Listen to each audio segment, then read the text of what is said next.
여러분 안녕하십니까?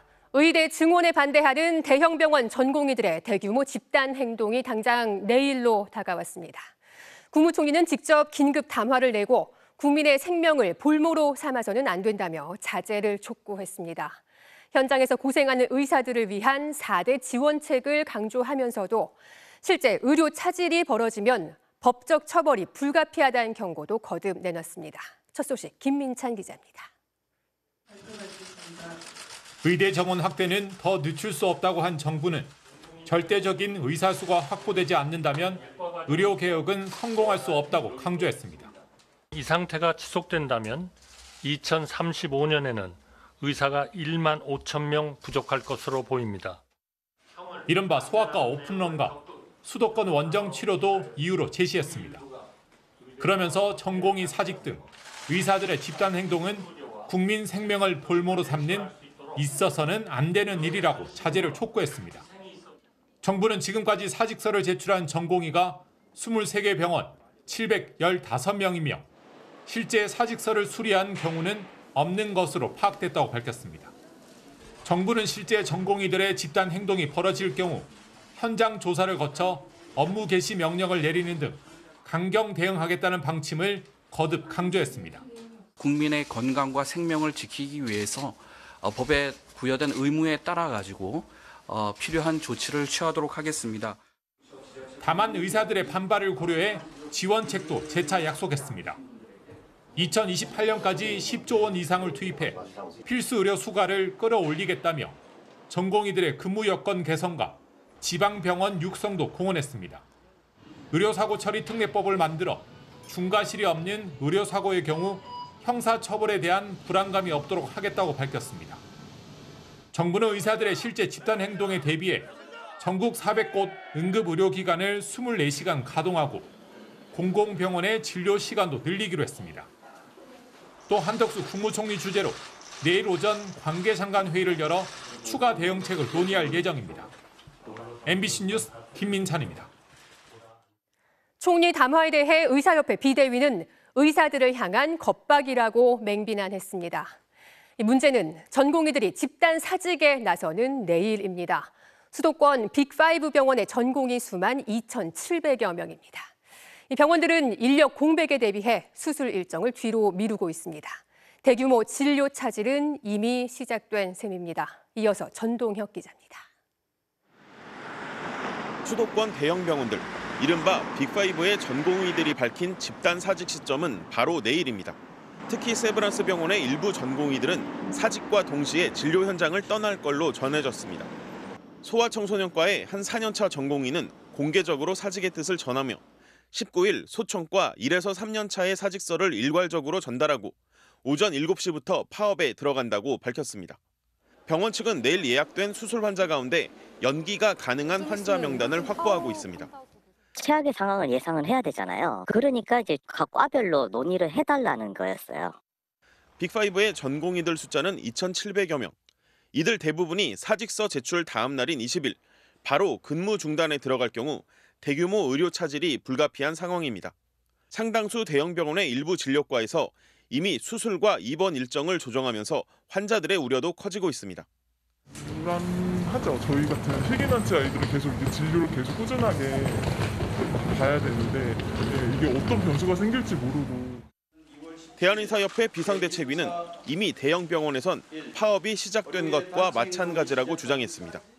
이미 다음 주에 수술 치료를 반 정도로 줄였어요. 줄인 게 이제 마취과에서 이제 마취를 해줘야지만 수술할 수 있는데 예전처럼 100%의 수술방을 가동하지 못하기 때문에. 총리의 담화에 대해선 전공의와 의대생들을 처벌하려는 명분 쌓기일 뿐이라고 비난했습니다.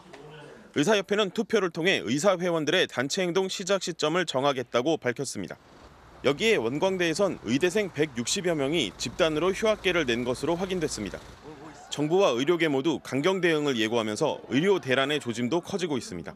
MBC 뉴스 전동혁입니다. 국민의힘이 대구와 부산 등 전통적 우세 지역에 대한 공천 심사 결과를 발표했습니다. 대통령의 최측근으로 꼽히는 검사 출신 주진우 전 비서관과 추경호 전 경제부총리, 윤재옥 원내대표가 경선 없이 공천을 확정했습니다. 더불어민주당은 이재명 대표의 물갈이 발언 이후 공천 작업이 늦어지고 있는데 이번 주 경선 지역을 추가로 공개할 계획입니다. 윤수환 기자가 보도합니다. 주진우 전 대통령실 비서관은 하태경 의원의 지역구 이동으로 공석이 된 부산 해운대 갑에서 낙점을 받았습니다. 부산 해운대 갑은 국민의힘 강세 지역으로 검사 출신 주 전 비서관은 대선 캠프를 거친 윤 대통령의 최측근으로 분류됩니다.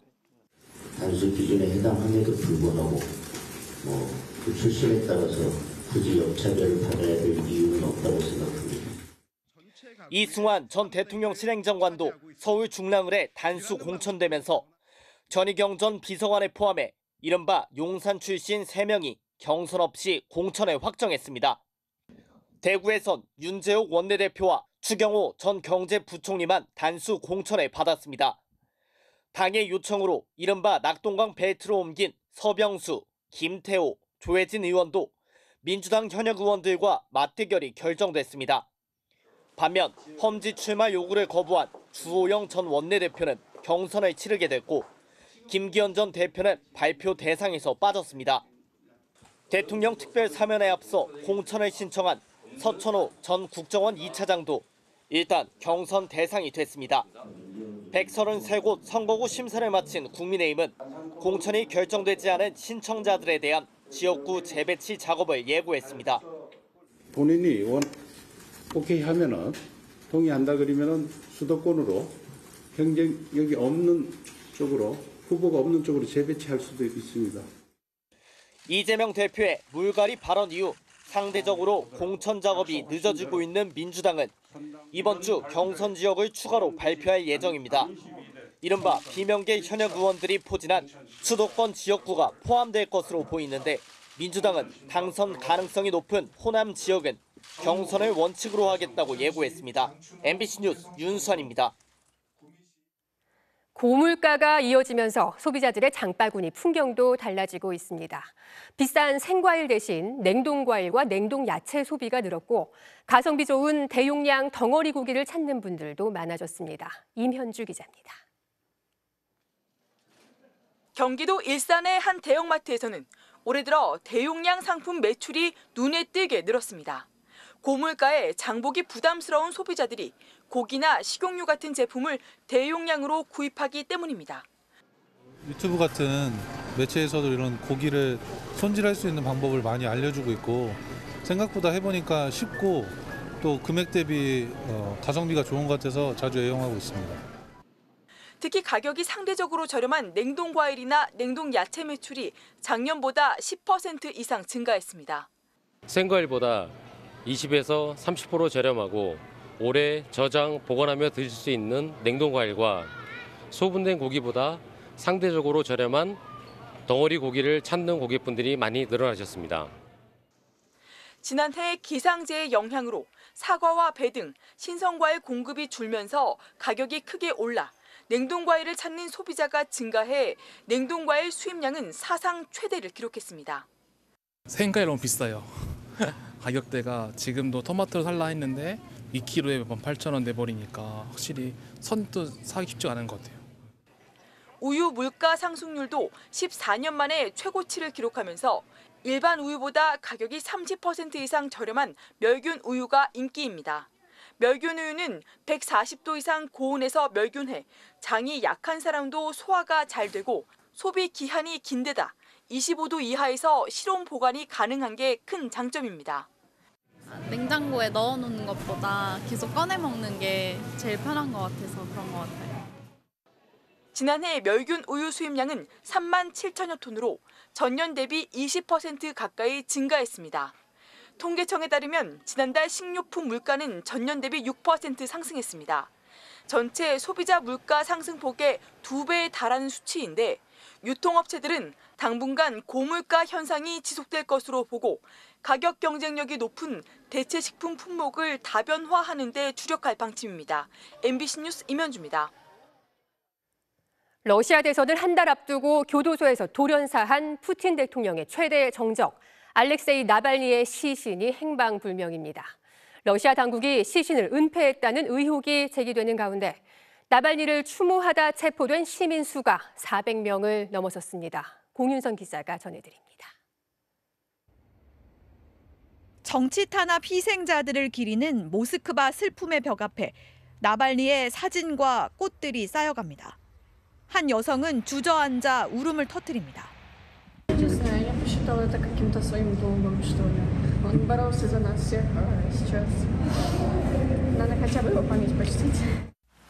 러시아와 유럽 곳곳에서 나발니 추모 행렬이 이어지고 있는 가운데 나발니 측근들은 나발니가 살해당했으며 그 배후에 푸틴 대통령이 있다고 주장했습니다. 3,5 года назад Путин пытался убить Алексея. Вчера он убил его. Весь мир знает о том, что это именно президент России лично отдал такой приказ. 또 러시아 정부가 나발니의 시신은 보여주지 않은 채 숨진 이유만 돌연사 증후군이라고 통보했다고 비난했습니다. 나발니 사망 발표 이틀 전 러시아 정보기관 당국자가 나발니가 수감된 교도소를 방문해 일부 보안 카메라를 해체했다는 의혹도 제기됐습니다. 미국, 영국, 이탈리아 등 G7 주요 외무장관들은 러시아가 나발니의 사망 경위를 밝혀야 한다고 촉구했습니다. 하지만 푸틴 대통령은 나발니 죽음에 대한 공식 언급 없이 러시아 국영 가스기업 창립 기념일 축하에 나섰습니다. Дорогие друзья, сегодня одному из флагманов российской экономики, компании «Газпром», исполняется 31 год. 러시아 당국이 술렁이는 민심을 경계하며 일부 추모 시민들을 체포하고 있는 가운데 한 러시아 인권단체는 끌려간 시민이 지금까지 400명 이상이라고 주장했습니다. MBC 뉴스 공윤선입니다. 중국의 유명 스포츠 스타가 최근 백두산을 여행하려다 사기 피해를 당했다는 글을 올렸습니다. 그러자 비슷한 피해를 당했다는 중국 네티즌들이 줄을 이으면서 파장이 커지고 있는데요. 베이징에서 이유경 특파원이 전해드립니다. 지난 2016년 리우올림픽 수영 종목에서 동메달을 목에 건 푸이안 후이 선수. 개구진 표정과 해맑은 인터뷰로 단박에 올림픽 최고 스타로 떠올랐습니다. 58秒95，你都没想到自己，我以为是59秒，我有这么快，我很满意。 구독자 수만 730만 명에 달하는 자신의 SNS에 푸이안 후이 선수가 최근 글을 올렸습니다. 백두산에 가려고 빌린 차량의 운전자가 돈을 더 달라고 한다며 우리 일행을 고속도로에 버리겠다고 협박한다고 적은 것입니다. 그러자 하루 만에 백두산 도둑이 출몰했다. 운전자가 당신을 못 알아봤느냐는 공분의 댓글 12,000여 개가 달렸습니다. 논란이 커지자 장백산 보호개발구는 문제의 운전자에게 벌금 3만 위안, 우리나라 돈으로 약 600만 원을 부과했습니다. 하지만 관광지 사기에 대한 중국 네티즌들의 분노는 쉽게 가라앉지 않고 있습니다. 자신도 같은 일을 겪었다. 유명인이 아닌 사람은 권리를 보호받을 수 없다며 다양한 피해 경험을 공유하기 시작한 것입니다. 특히 지난 14일 운난성에서 강매를 당한 가족 사례가 주목을 받았습니다. 5만 위안, 우리나라 돈 1,000만 원짜리 옥팔찌 강매를 거부했다가 투어에서 쫓겨났다는 것입니다. 他一个车一上午时间卖了86万，一个老板就买了22万，就因为我一个5万的镯子没有买，就把我们撵下来。 결국 해당 지방정부 역시 여행 가이드가 불법 계약을 맺은 사실을 확인했다며 여행사 영업을 금지하고 가이드에게 벌금 2만 위안을 부과했다고 밝혔습니다. 중국 관영 매체 CCTV는 한탕 장사를 벌이려다 제 밥그릇만 망친다며 관련 부처가 능동적으로 문제 해결에 나서야 한다고 촉구했습니다. 베이징에서 MBC 뉴스 이유경입니다. 포근한 날씨가 이어지면서 남녘에는 벌써 봄 소식이 들려오고 있습니다. 봄의 전령사로 불리는 홍매화가 고운 빛깔의 꽃망울을 활짝 터뜨렸는데요. 김단비 기자가 광양 매화마을에 다녀왔습니다. 섬진강을 품은 매화마을. 앙상한 가지 위로 매화가 진부놓은 꽃망울을 터뜨렸습니다. 하얀 매화도 겨우내 머금은 꽃잎을 펼치기 시작했습니다. 예년보다 포근한 이른 봄 날씨가 이어지면서 개화 시기가 빨라졌습니다. 시민들은 소담스럽게 피어난 꽃길을 걸으며 봄이 성큼 다가옴을 느낍니다. 너무 좋죠. 막 파릇파릇 올라오는 쌍만 봐도 좋은데 심지어 매화잖아요. 그래서 이제 미리 만난다는 느낌도 있어요. 탐하고 싶을 만큼 아름다운 홍매화를 뜻하는 순천 탐매마을에도 봄이 찾아왔습니다. 매화나무 1,200여 그루가 만들어내는 붉은 봄빛이 골목마다 가득합니다. 겨울에 제일 처음으로 피는 데가 순천 금둔사거든요. 두 번째로 피는 곳이 여기예요. 봄꽃 행사인 홍매화 축제를 준비하는 마을 주민들은 고민에 빠졌습니다. 행사는 3월 초에 열리는데 벌써 절정을 이룬 나무도 있기 때문입니다. 날씨가 좋아가지고 먼저 한 열흘 정도 빨리 피었어요. 그러다 보니까 저희들이 당황을 하고 있습니다만은 15도를 웃도는 포근한 날씨에 피어난 이른 봄꽃이 남도에 봄이 왔음을 전하고 있습니다. MBC 뉴스 김담입니다.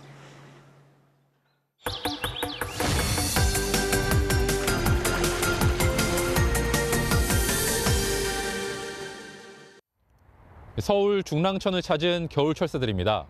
계절에 따라 장거리를 이동하는 새를 철새라고 하죠. 그런데 이런 철새와 같은 이동성 야생동물들이 전 세계적으로 많이 줄었다고 합니다. 위기에 처한 이동성 야생동물들을 취재했습니다. 중랑천 둔치에 알록달록한 색상의 새 여러 마리가 모여 있습니다. 겨울 철새로 익숙한 천연기념물 327호 원앙입니다. 하지만 이곳을 찾는 원앙 수는 감소 추세입니다. 시민단체 조사에 따르면 이번 겨울에 관찰된 원앙 수는 2년 전에 비해 절반도 안 되게 줄었습니다. 서식지인 하천 둔치가 개발된 것이 원인 중 하나로 지목되고 있습니다. 무성하던 갈대밭들이 우선 다 없어졌고요. 그리고 저 천변 바깥으로 있던 산책로를 수변 쪽으로 가까이 만들어가지고 데크까지 만들어 놓고 그러니까는 남한강과 북한강이 만나는 두물머리 인근. 겨울 철새 개체수 조사가 한창입니다. 청머리 오리가 16, 그리고 흰축지가 6. 멸종위기 야생생물 2급인 큰고니 여러 마리가 소리를 내며 날갯짓을 하고, 역시 멸종위기 2급인 큰기러기의 아종 큰부리 큰기러기는 1,000마리 넘게 관찰됐습니다. 전 세계에 1,000마리도 남지 않은 것으로 추정되는 국제적인 멸종위기종 붉은 가슴 흰죽지도 확인됐습니다. 작년 데이터로는 한 4마리가 확인된 걸로 알고 있습니다. 오랜 기간 철새를 관찰해온 사람들은 감소세가 뚜렷하다고 합니다. 전반적으로 지금 새들이 서식지에 찾아오는 개체수가 줄고 있는 거는 뚜렷한 현상인 것 같습니다. 최근 연구에 따르면 20년 새 국내에서 흔히 볼 수 있었던 조류 55종 가운데 20종이 그 수가 감소했습니다. 이 중 절반인 9종이 뻐꾸기, 두견 등 장거리 이동 철새였습니다. 이동하는 과정에서 더 많은 지역에 머무르게 됩니다. 그래서 서식지 소실에 의한 영향을 더 많이 받는 그룹이라고 할 수 있습니다. 최근 유엔은 철새와 어류 등 장거리 이동 동물들에 대한 첫 실태 조사를 발표했습니다. 보호가 필요한 대상 22%가 멸종 위기에 처한 것으로 파악됐습니다. 먹이가 되는 생물의 개체군을 조절한다던가 생태계의 어떤 건강한 기능과 상호작용에 악영향을 줄 수가 있습니다. 특히 아시아 지역에서는 보호 대상 이동성 동물의 개체수가 1970년보다 66% 줄어 가장 큰 감소폭을 보였습니다. MBC 뉴스 김민욱입니다. 기생충과 오징어 게임, 한국적 소재로 전 세계인의 공감을 이끌어냈다는 공통점이 있죠. 뮤지컬 업계에서도 이처럼 한국적 소재를 활용한 창작 뮤지컬이 각광을 받고 있습니다. 문화인톡 임소정 기자입니다. 1930년 경성. 목소리를 한껏 낮춰야만 했던 엄혹한 시절, 아버지의 뜻을 따라 의사의 길을 걷던 의대생은 우연히 듣게 된 오페라의 아리아 한 소절에 마음을 빼앗깁니다. 빛바랜 희망이 되네. 일제강점기 의사이자 한국 최초 오페라를 무대에 올린 선구자 윤희선의 이야기를 담아낸 뮤지컬 일테노래입니다. 최근 좀처럼 찾아보기 어려웠던 중대형 극장 규모의 창작 뮤지컬. 초연임에도 불구하고 탄탄한 서사와 배우들의 열연이 입소문을 타면서 이른바 N차 관람이 이어지고 있습니다. 4번째요. 오늘 4번째 관람. 한국 사람으로서는 좀 느낄 수 있는? 우리나라 상황에 대한 얘기도 있기도 하고. 지난해 뮤지컬 시장은 4천억 원이 넘는 역대 최고 매출액을 기록했습니다. 하지만 이를 주도한 건 해외 라이선스 대작이나 서구적 배경, 인물을 다룬 대형 창작 뮤지컬입니다. 영웅이나 명성황후, 그날들 같은 한국적 작품들도 물론 꾸준히 공연되고 있습니다. 다만 나온 지 10년이 넘은 만큼 배우들은 물론 관객들도 새롭게 등장하는 한국적 소재의 창작 뮤지컬에 호응하는 분위기입니다. It wasn't this big, flashy musical theater production. It was something that was so grounded and real. 세계인들이 우리나라 문화와 역사와 음악과 함께 한국 뮤지컬의 어떤 발전을 볼 수 있는 작품이 되지 않을까. 칸과 골든글로브, 빌보드 차트까지 세계적 중심에 우뚝 선 K 콘텐츠들. 뮤지컬의 명소라 불리는 뉴욕 브로드웨이와 런던 웨스트엔드에서도 가장 한국적인 이야기가 각광받는 날이 오기를 기대하게 됩니다. MBC 뉴스 임소정입니다. 미국 메이저리그 샌디에이고 유니폼을 입게 된 고우석 선수가 캠프 합류 이후 처음으로 연습 투구에 나섰습니다. 김하성 선수는 물론 샌디에이고 간판 타자들과 맞대결을 펼쳤는데요. 미국 애리조나에서 박재훈 기자가 전해드립니다. 김하성과 타티스 주니어 등 소속팀 중심 타자를 상대로 한 첫 연습 피칭. 고우석은 전혀 주눅들지 않았습니다. 20분간 총 25개의 공을 던지면서 김하성한테 안타성 타구. 마차도에겐 홈런을 맞았지만 구속은 시속 140km 후반까지 올렸고 헛스윙도 여러 차례 이끌어냈습니다. 확실히 하성이 형도 미국에 있다 보니까 더 잘 치는 것 같습니다. 그래도 그 헛스윙 한 번씩은 타자들마다 한 번씩은 나와가지고 그거는 기분 좋네요. 지난 시즌 프로야구 LG의 마무리 투수로 29년 만에 한국 시리즈 우승에 힘을 보태고 올해 꿈의 무대였던 메이저리그 진출에 성공해 스프링 캠프에 합류한 지 일주일. 구단 고문을 맡고 있는 박찬호부터 대표팀 동료였던 김하성까지 빅리그 적응을 도와주는 선배들이 있어 부담감은 하나도 느껴지지 않았습니다. 전화도 하고 해야지. 야, 너 오늘 이거 좋았다. 아니, 무슨 피칭 나와 있어가지고. 피드백 기다리고 있었는데. 오히려 자기 투구에만 집중하면서 한 달 뒤 열릴 구단 공식 개막전인 LA 다저스와의 서울 시리즈만 손꼽아 기다리고 있습니다. 아직 애리조나 스프링 캠퍼라 메이저리거라는 생각이 좀 안 드는데 마운드에 올라가 봐야 이제 메이저리거라고 생각할 수 있지 않을까 생각하고 있습니다. 샌디에이고 마무리에 도전하는 고우석. 성공적인 빅리그 안착을 위해 구슬땀을 흘리고 있습니다. 애리조나에서 MBC 뉴스 박재웅입니다. 마치 눈이 내린 듯 새하얀 나무까지 언뜻 신비로워 보이지만 사실 나무는 죽어가고 있다고 합니다. 겨울철새인 민물 가마우지 때문이라고 하는데요. 어찌된 일인지 손은민 기자가 취재했습니다. 수성못 둥지섬에만 폭설이 내린 듯 새하얗습니다. 물새들이 싼 배설물입니다. 나무도 풀도 땅도 배설물에 덮여 말라 죽어갑니다. 나무도 백화 현상이 일어났고요. 토양도 더 이상 식물들이 살 수 없는 땅이 되어서 버드나무와 사철나무로 울창했던 둥지섬이 푸른색을 잃은 건 3년 전부터입니다. 겨울철새 민물 가마우지가 봄이 왔는데도 떠나지 않았습니다. 무리지어 섬의 둥지를 틀고 텃새가 됐습니다. 지자체의 둥지섬 살리기가 시작됐습니다. 섬 사이사이에 은색 연이 반짝입니다. 새들의 천적, 독수리 모형도 걸었습니다. 민물 가마우지를 쫓기 위한 겁니다. 섬 안에선 긴 호스를 든 사람들이 나무를 향해 연신 물을 쏩니다. 배설물을 씻어내고 죽어가는 나무를 살리고 있습니다. 올 초 1월에 다시 한 500마리가 찾아왔습니다. 그래서 더 이상은 섬의 생태계 파괴를 손 놓고 볼 수 없어서 60개 넘는 둥지를 치우고 고사한 나무를 잘라냈습니다. 봄이 오면 오염된 흙을 갈고 꽃과 나무도 심을 계획입니다. 하지만 하얗게 말라버린 둥지섬이 제 모습을 찾을 때까진 수년은 걸릴 걸로 보입니다. MBC 뉴스 손은민입니다. 잠시 후 뉴스데스크에 이어 방송되는 탐사기획 스트레이트는 일단 정치인 피습 사건을 계기로 극단으로 치닫는 혐오와 증오의 정치를 집중 해부합니다. 극단적인 정치 팬덤과 결합한 유튜브 방송의 문제를 짚어보고 혐오를 부추기는 정치인들의 갈라치기가 약자들을 희생양 삼는 현실도 취재했습니다.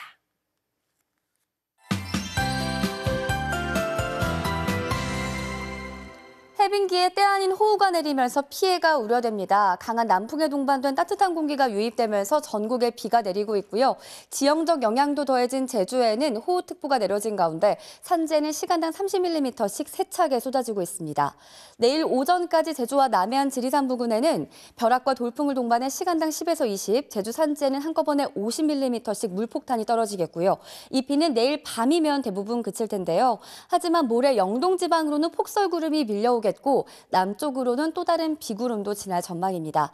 일단 내일까지 예상되는 비의 양을 보시면 제주 산지에 최고 200mm 이상, 남해안에 100mm 이상, 전남과 경남 지방에도 30에서 80mm가량 쏟아지겠고요. 서울을 비롯한 그 밖의 내륙 지방도 2월빛이고 큰 비가 예상됩니다. 내일 전국적으로 비가 내리면서 바람도 강하게 불겠습니다. 아침 기온은 높게 시작하겠습니다. 서울이 11도, 대구 13도에서 시작하겠고요. 한낮의 기온은 서울이 12도, 전주 16도, 광주 17도가 예상됩니다. 주 중반부터는 기온이 내려가면서 전국적으로 눈이나 비가 다시 확대될 전망입니다. 날씨였습니다. 일요일 뉴스데스크 마칩니다. 저는 다음 주말에 다시 찾아뵙겠습니다. 고맙습니다.